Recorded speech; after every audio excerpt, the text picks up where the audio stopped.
Automédia de la masse critique, retrouve les podcasts et la newsletter sur www.libradio.org.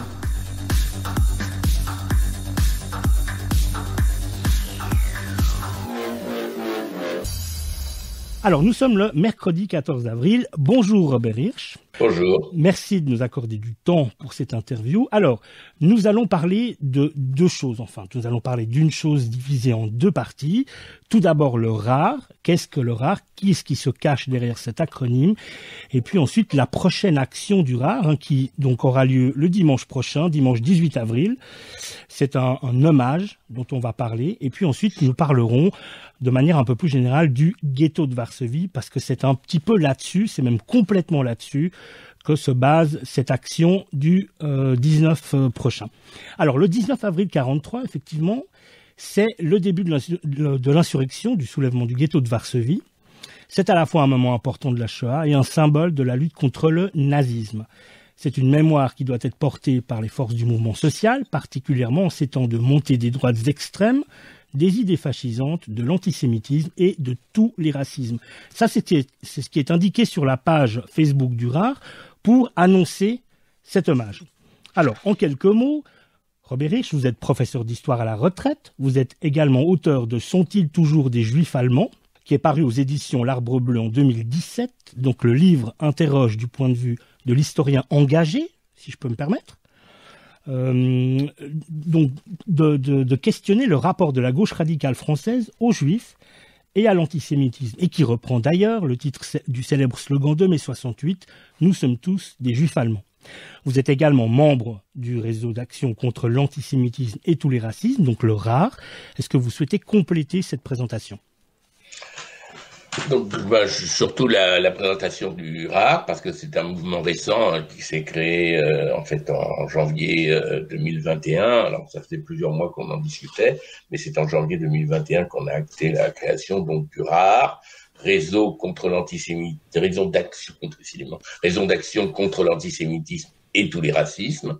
Et alors, vous avez dit que j'étais professeur d'histoire à la retraite. Il y a quelques personnes comme moi, mais il y a surtout, ce qui est très marquant dans le RAR, beaucoup de jeunes, juifs ou non, qui sont engagés dans la gauche radicale et qui ont considéré que ces dernières années, la gauche, et notamment la gauche radicale, n'avait pas été suffisamment réactive sur les questions d'antisémitisme, qu'elle avait souvent hésité à participer à des manifestations, voire même refusé de participer à certaines manifestations, et qui considèrent, ces jeunes et moins jeunes, considèrent qu'il faut agir contre l'antisémitisme, il faut que la gauche radicale dise des choses contre l'antisémitisme, qu'elle renoue avec sa tradition de ce point de vue-là, et qu'elle relie le combat contre l'antisémitisme au combat contre tous les racismes.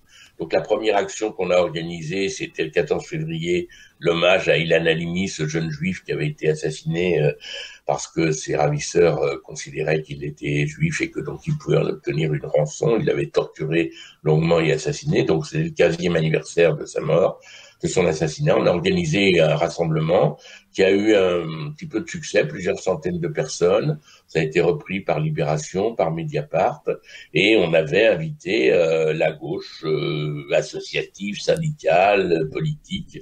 Et une bonne partie de cette gauche a répondu présent. Et donc ça, c'est quelque chose de très très important et très positif pour nous, parce que l'idée, c'est de contribuer à mobiliser la gauche autour de l'antisémitisme et de tous les racismes. D'où l'initiative qu'on prend pour les 18 et 19 avril sur l'anniversaire du ghetto de Varsovie. Exactement. Alors, on va reparler de tout ça. L'hommage aux insurgés, effectivement, il aura lieu dimanche prochain, le 18 avril à 14h, place de l'Hôtel de Ville à Paris. Et puis, le lendemain, le lundi 19 avril à 19h30, vous proposez une conférence en ligne avec l'historienne Audrey Kichelewski. J'espère que je prononce bien. C'est ça. Ouais, où vous allez vous questionner sur l'insurrection et ses mémoires. Eh bien, j'aimerais qu'on parle, de cet antisémitisme qui ressurgit dans une époque certes trouble, et puis peut-être que l'on pourrait commencer justement par se questionner autour du titre de votre ouvrage. Nous sommes tous des Juifs allemands. Alors, sommes-nous encore tous des Juifs allemands ? disons dans mon ouvrage, mais c'est largement partagé par pas mal de camarades du RAR. L'idée, c'est pas tellement l'idée d'un nouvel antisémitisme, comme on le dit souvent, comme le développent par exemple des chercheurs comme Pierre-André Zaguieff, parce qu'il nous semble que l'antisémitisme de ces dernières années est un antisémitisme finalement classique, hein, qui reprend les poncifs de l'antisémitisme. J'ai cité tout à l'heure l'idée qu'avaient les ravisseurs d'Ilan, qu'il était juif et que donc on pouvait en obtenir de l'argent de sa famille, l'idée que les juifs sont riches, l'idée que les juifs ont du pouvoir, qu'ils sont favorisés dans la société, etc., etc. Donc des poncifs classiques de l'antisémitisme. Par contre, ce qui est certain, c'est que par rapport je dirais aux années 60, 70, 80, il y a eu un retour de l'antisémitisme avec des actes antisémites, les meurtres, Ilan Halimi, on connaît bien ce qui s'est passé à Toulouse avec l'horrible assassinat perpétré par Mohamed Merah, avec évidemment l'hypercacher, d'autres encore, et puis des actes antisémites beaucoup plus nombreux. Hein. Si on prend les actes antisémites ont été multipliés à partir en gros de l'automne 2000. Hein. Donc voilà. Alors pourquoi ce retour de l'antisémitisme? Il y a plusieurs choses qui jouent. Certains considèrent qu'il s'agit d'une importation du conflit du Moyen-Orient, hein, avec la politique de plus en plus répressive de l'État israélien. Ça a joué, hein, certainement. Hein, la preuve, c'est qu'à l'automne 2000, c'est le début de la seconde intifada dans les territoires occupés palestiniens. Donc, il y a en même temps les premiers actes antisémites que l'on peut remarquer. Mais en même temps, si on analyse un peu plus précisément les choses, on se rend compte, et moi personnellement j'ai été professeur d'histoire en Seine-Saint-Denis, en banlieue pendant ces années, on se rendait compte que pour les jeunes de banlieue, il y avait surtout cette idée, quand ils parlaient de ça, ils parlaient pas tellement d'Israël et de la Palestine, mais ils exprimaient l'idée que les Juifs étaient favorisés dans la société alors qu'eux ne l'étaient pas. C'est-à-dire, et eux ne le sont pas, effectivement, discriminés, etc. On sait tout ça. Donc il y avait cette espèce de jalousie, hein, qui existait. Et puis il y a eu aussi dans ces années-là une diffusion de l'antisémitisme dans des milieux autres que simplement les jeunes de banlieue, c'est-à-dire la diffusion par des gens comme Dieudonné, Soral, et tout ça s'est diffusé beaucoup plus largement dans la société. Hein. Quand on regarde le public de Dieudonné, hein, c'est un public beaucoup plus large que ça, hein, qui allait voir ou qui va voir ces spectacles. Hein. Les vidéos de Soral sont souvent virales. Bon, le terme est peut-être pas très bon en ce moment, mais sont des vidéos qui sont très diffusées, etc. Donc il y a une extension, hein, de l'antisémitisme dans la société française. On l'a vu aussi dans un mouvement comme celui des Gilets jaunes. Alors, il est hors de question de dire que les Gilets jaunes, c'est un mouvement antisémite, mais il y a eu dans le mouvement, autour du mouvement des Gilets jaunes, il y a eu des expressions antisémites incontestables, hein, qui ont été dénoncées à ce moment-là, et des expressions d'ailleurs racistes et homophobes aussi. Hein, mais il y a eu beaucoup d'expressions antisémites, ce que l'on ne voit pas dans les mouvements syndicaux plus classiques. Donc il y a incontestablement un retour de ça, et il y a dans la population juive, il y a incontestablement aussi une peur, hein, de ces actes antisémites. Ouais. On observe également un antisémitisme larvé dans certains mouvements que l'on pourrait qualifier de gauche, voire même de gauche radicale, selon vous? Alors ça, c'est un grand débat. Certains essayent évidemment de développer cette argumentation-là, y compris au sein du RAR, on est en discussion sur ces questions. Moi, il me semble que parler d'antisémitisme de la gauche radicale n'est pas exact. Ce qu'on peut dire, c'est que la gauche radicale n'a pas bien réagi sur l'antisémitisme, ça c'est sûr. Elle n'a pas bien réagi sur l'antisémitisme, et à mon avis, il y a deux grandes causes à cela. C'est que, d'une part, l'antisémitisme des années 2000 venait souvent de milieux eux-mêmes discriminés, hein, je l'ai un peu dit tout à l'heure, et donc la gauche radicale a hésité à dénoncer ça. On l'a vu au moment de l'assassinat d'Ilan Halimi, et puis évidemment la question de Israël, Palestine, et le fait aussi que les mobilisations sur l'antisémitisme ont souvent été menées par le CRIF, un conseil représentatif des institutions juives de France, qui s'est droitisé beaucoup dans les années 2000. Le président actuel du CRIF est un ancien du Bétar, un mouvement d'extrême droite sioniste. Donc il y a cette droitisation qui est incontestable. Bon, peut-être qu'on y reviendra, mais les Juifs, dans les années d'après la Seconde Guerre mondiale, étaient très tournés vers la gauche, notamment le Parti communiste. Un certain nombre de jeunes Juifs ont été dans la gauche radicale, le fameux « Nous sommes tous des Juifs allemands ». Mais aujourd'hui, dans la communauté juive, il y a une évolution qui est pas tout à fait celle-là, en partie à cause de la question d'Israël, à cause des menaces antisémites et des hésitations de la gauche. Mais moi, je considère qu'on peut parler d'hésitation de la gauche radicale, ce qui est grave, parce que la gauche radicale se devait d'être aux côtés des Juifs menacés par l'antisémitisme, et elle ne l'a pas fait. Donc ça, c'est une chose qu'on peut tout à fait lui reprocher, et c'est un peu ce qui est à la naissance du RAR. Alors voilà, la naissance du RAR. Voudriez-vous poser quelques jalons et nous dire comment est né le RAR, sur quel constat, et qu'est-ce qui le caractérise? Il y a eu une première réunion l'automne 2019 à partir d'un article qui avait été fait dans la revue Vacarme, à partir aussi de camarades qui animent depuis des années une association qui est extrêmement intéressante, qui s'appelle Mémorial 98, et qui intervient sur l'antisémitisme et tous les racismes.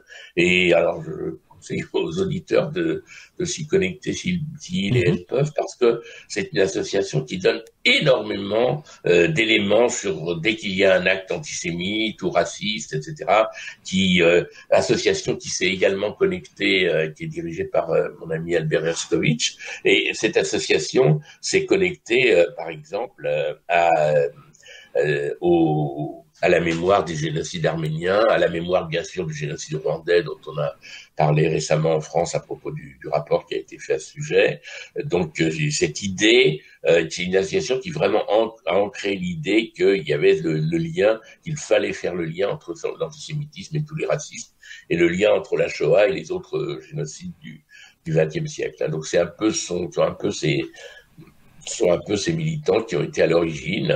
Moi, j'ai été contacté aussi, comme d'autres. Alors, on a eu plusieurs mois de discussion pour savoir comment on lançait ça, etc. C'est pas quelque chose de facile. Et puis, finalement, là, en janvier dernier, on s'est lancé.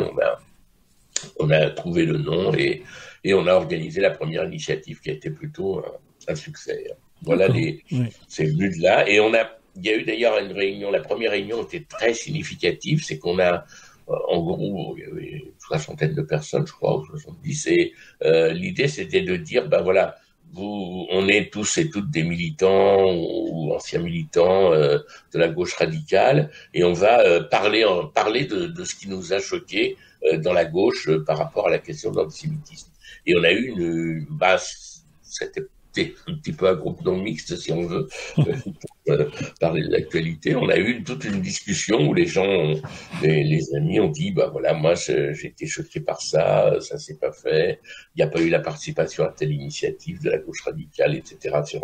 sur l'antisémitisme, mais on a senti qu'il y avait un ressenti très très très très fort, et notamment pas mal de jeunes, parce que dans le RAR, il y a des jeunes de deux organisations que je voudrais citer, je n'en suis pas, mais c'est les Juifs et Juifs révolutionnaires, et puis les Juifs vénères, et ce sont des jeunes Juifs qui se sentent Juifs incontestablement, et radicaux et de gauche radicale, et qui veulent agir comme membres de la gauche radicale et comme Juifs, et je trouve que c'est effectivement très intéressant. Donc beaucoup de jeunes dans ce mouvement.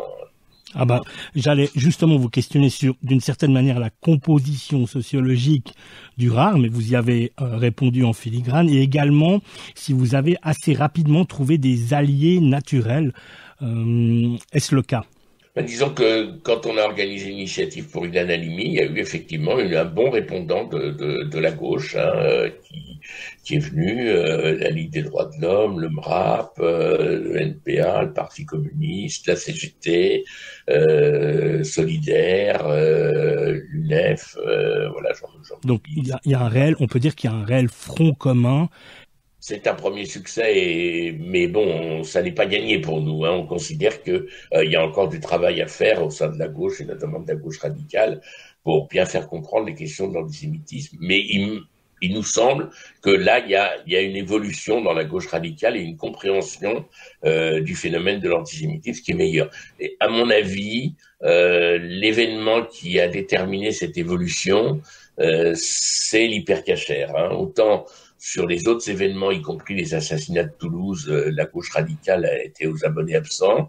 L'hypercachère a montré à un certain nombre de gens la profondeur du danger antisémite. Moi, je l'ai senti, hein, auprès de militants de la gauche radicale que je côtoie. J'ai senti que c'était peut-être un moment charnière. Mais encore une fois, rien n'est acquis de ce point de vue-là, hein, parce que ça dépendra des événements qui se dérouleront, etc. On considère que rien n'est acquis, mais que là, il y a quelque chose qui est en train de se faire et donc il nous semble que le rare est un peu utile de ce point de vue-là. Ouais. Alors, j'ai autre chose, on a également eu un contact intéressant avec des associations qui combattent le racisme. Par exemple, il y avait la présence du comité Adama, hein, je pense que vos auditeurs et auditrices connaissent cette affaire abominable, hein, de ce jeune qui est mort étouffé par les policiers, hein, il y a 5 ans environ, et on n'arrive pas à faire reconnaître leur culpabilité, hein. Il y a un comité Adama qui est notamment mené par sa sœur, hein, et qui est très actif, et il y a eu ce lien qui est important, parce que ce qui nous a frappé aussi, nous, militants du rare, c'est l'importance des manifestations qu'il y a eu en juin dernier, après la mort de George Floyd aux États-Unis, et qui ont eu des répercussions aussi en France avec des manifestations importantes, hein. Et donc il y a une part de Black Lives Matter, et il y a une partie de la jeunesse, hein, dont on se sent très proche, hein, parce que elle lutte contre le racisme, et nous on lutte contre l'antisémitisme et tous les racismes, et le lien avec cette partie de la jeunesse qui est très sensibilisée, qui revient sur la mémoire de la colonisation et de l'esclavage. Le lien avec cette partie de la jeunesse est pour nous très très important. Oui. Alors c'est très bien parce que vous répondez à des questions avant que je ne vous les pose. J'allais vous questionner sur Black Lives Matter notamment, mais c'est votre travail. Ah mais non, mais c'est très bien comme ça. Alors j'aurais voulu, pour en terminer avec cette première partie et avant qu'on rappelle la date, hein, du dimanche 18 avril prochain, j'aurais voulu vous questionner sur le fonctionnement interne. On le rappelle, le RAR, c'est le réseau d'action contre l'antisémitisme et tous les racismes. Vous avez dit qu'il y a effectivement des jeunes qui sont là. J'aimerais connaître la place de la mémoire dont vous avez parlé tout à l'heure à l'intérieur du groupe. Est-ce que il y a un questionnement? Est-ce qu'il y a un héritage qui est revendiqué? Et y a-t-il également le questionnement, un des questionnements centraux qui est celui du sionisme, de la Palestine, avec en héritage, pourquoi pas le Bund, hein, qui était clairement un parti qui lui n'était pas sioniste, qu'on pourrait mettre en miroir au mouvement des kibboutz, qui ont porté un espoir d'un monde nouveau finalement. Alors comment est-ce que vous vous positionnez et est-ce que ce sont des questionnements qui vous habitent? Alors oui, mais on en est un petit peu au début, donc on a prévu d'organiser des débats sur toutes ces questions-là et de réfléchir. Il y a un comité d'animation qui existe, il y a aussi un comité sur les médias, et puis il y a aussi un petit groupe qui réunit, qui travaille, hein, qui veut travailler sur une série de débats, dont ceux que vous exposez. Donc là, dans ce que vous avez dit, il y a des mémoires diverses, hein. Genre le RAR, par exemple, ne se prononce pas sur la question du sionisme en tant que tel, hein. On peut être sioniste et être rare, on peut être anti-sioniste, etc. Oui. C'est pas un problème, mais évidemment, on pourra avoir des discussions sur ces questions. Par exemple, on avait demandé, pour le Rassemblement pour Ilan Halimi, on avait demandé qu'il n'y ait pas de drapeau. C'est-à-dire qu'on voulait qu'il n'y ait, par exemple, ni drapeau israélien, ni drapeau palestinien pour ça. Sinon, au niveau de la mémoire, là, ce qu'on organise sur le ghetto de Varsovie, évidemment, pour nous, la mémoire du ghetto de Varsovie, c'est absolument essentiel, hein, c'est-à-dire la mémoire de juifs qui se battent contre l'antisémitisme. Et voilà, c'est quelque chose. Bon, moi, ce qui m'a frappé, hein, dans comment dire, moi je suis né en 1951, donc la mémoire de la Shoah évidemment était je dirais, consubstantielle à mon existence. Ce qui m'a frappé, c'est que chez les jeunes juifs dont je vous parlais, ils sont également très marqués par cette mémoire de la Shoah. Et donc le ghetto de Varsovie, c'est dans la Shoah le moment le plus symbolique, c'est pas le seul, le moment le plus symbolique où les Juifs se sont pressés. Et j'ajoute, puisque vous avez fait référence au Bund, j'ajoute que dans le ghetto de Varsovie, il y avait l'organisation juive de combat était une alliance entre des militants sionistes du Bund et également des militants communistes, ce qui restait des communistes polonais qui avaient été vivement réprimés par Staline, mais c'était une alliance de ces différents mouvements de gauche. Alors l'hommage aux insurgés du ghetto de Varsovie, ça se tient dimanche prochain, le 18 avril à 14h, place de l'Hôtel de Ville à Paris. Le réseau d'action contre l'antisémitisme et tous les racismes, le RAR, eh bien, on le trouve sur Internet, notamment par le biais de la page Facebook. Donc, il suffit de noter Facebook et RAR 2021. Également une page Instagram et également une page Twitter. Pas de site Internet encore, mais je pense qu'effectivement, ce qui est le plus utile, c'est les réseaux sociaux qui nous permettent d'avoir une réactivité rapide. Le CLS, le cercle de lecture sociale. À court prendre la parole et scander des archives combattantes. Info et canal Telegram sur www.libradio.org.